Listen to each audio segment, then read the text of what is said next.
Olá! Hoje a gente vai conversar sobre um tema que, nossa, toca fundo em muitas famílias, né? Aquela sensação complexa e muitas vezes bem dolorosa que pais e mães têm de se sentirem perdidos quando os filhos estão passando por alguma dificuldade emocional. Com base num texto chamado Pais, Filhos e o Caminho do Despertar, a gente vai explorar uma perspectiva bem poderosa sobre isso. E tudo começa com aquela pergunta que, olha, tira o sono de muito pai e mãe. O que eu faço?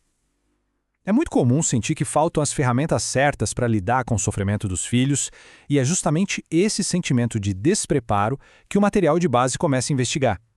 Bom, para começar, tem uma verdade que todo pai e mãe conhece na pele. Filho não vem com manual de instruções, né?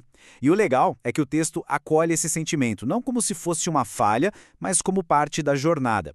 É um aprendizado constante, cheio de tentativa e erro, mas e isso é o mais importante, é um caminho movido por uma intenção sincera de fazer o melhor. E essa jornada sem mapa fica ainda mais complicada com os desafios que os jovens enfrentam hoje. O texto é bem direto nisso, sabe? Ele descreve situações bem sérias de depressão, de isolamento e aqueles medos profundos da vida, do futuro, que paralisam, que levam a uma sensação terrível de se estar preso dentro da própria mente. Mas por que isso mexe tanto com os pais, de uma forma tão visceral? O material de base vai fundo no peso emocional único que é ser pai, que é ser mãe, principalmente na hora de ver um filho sofrer. E olha, tem uma metáfora que resume isso de um jeito genial. A fonte descreve os filhos como o nosso coração caminhando fora do corpo. Pensa que imagem forte, né? Ela ilustra perfeitamente essa vulnerabilidade de ter uma parte essencial de si andando por aí exposta ao mundo. Então, é essa conexão, sabe? Tão profunda, que acaba amplificando tudo. A dor e, junto com ela, aquela sensação de impotência. A gente sente a dor do filho na alma, mas ao mesmo tempo parece que não dá para controlar, que está fora do nosso alcance. E aí essa mistura de dor, de se sentir de mãos atadas e o cansaço, isso pode levar os pais a um limite, sabe? Aquele ponto de ruptura em que parece que algo muito importante se quebrou pelo caminho. O texto dá um nome para isso, a ilusão do fracasso. É aquele sentimento de que, poxa, todo aquele amor do começo, a alegria quando o filho nasceu, parece que se perdeu. Mas olha só a palavra importante aqui, ilusão. É porque a grande virada que o material propõe é justamente essa. O amor original, a conexão de verdade, não acabou, não sumiu.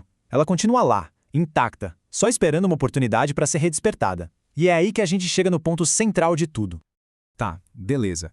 Mas como é que se faz para reavivar essa conexão? Como é que pais e mães podem ser esse porto seguro para os filhos se, como o próprio texto aponta, eles também têm suas próprias feridas, suas próprias confusões para lidar?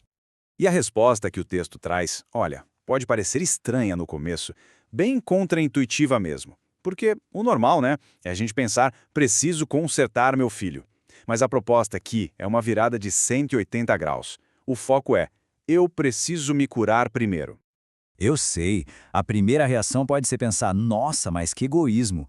Só que o texto usa uma analogia perfeita que todo mundo conhece, a da máscara de oxigênio no avião.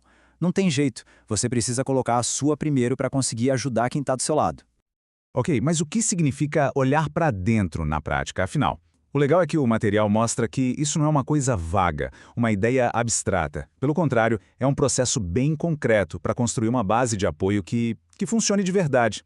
E esse caminho se divide em 3 partes, 3 passos essenciais. Primeiro, autoconhecimento. Sabe, para entender o que te tira do sério, quais são seus gatilhos. Segundo, autocuidado. E não é luxo não, é necessidade mesmo, para ter energia, para ter clareza. E o terceiro, que é fundamental, a cura emocional, olhar para as próprias feridas. O texto dá um nome para esse processo todo, despertar. Mas calma, não é nada místico, nada esotérico, é algo bem prático. É aumentar, aos pouquinhos, a consciência sobre si mesmo. É sair do piloto automático, sabe? Deixar de só reagir emocionalmente e passar a escolher como responder.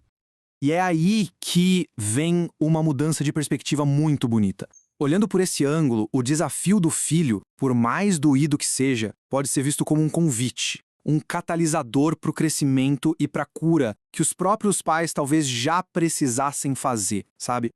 E o mais legal é que o impacto disso não para na pessoa. Ele se espalha. O texto mostra que quando um pai ou uma mãe começa esse trabalho interno, isso cria um ciclo do bem, sabe? Um ciclo que tem o poder de transformar a família inteira. Então, fica muito claro que, nessa visão, ajudar o filho e se ajudar não são coisas separadas. Pelo contrário, são dois lados da mesma moeda. Cada passinho que se dá no autoconhecimento reflete lá na ponta, na forma mais calma, mais presente de lidar com o filho. Resumindo, então, a grande mensagem que fica desse material é que cuidar de si mesmo, quando se é pai ou mãe, passa longe de ser egoísmo. Na verdade, é o alicerce. É a base sólida que a gente precisa para construir um apoio que seja de verdade, que aguente o tranco e que possa, de fato, transformar as coisas. E para a gente fechar, fica aqui uma reflexão final, para a gente pensar mesmo. A gente viu como a cura dos pais é fundamental para ajudar o filho. Mas e se a gente abrisse um pouco mais o foco? E se o desafio do filho for, na verdade, um convite, um chamado não verbal para que a família inteira cresça junto e se reconecte?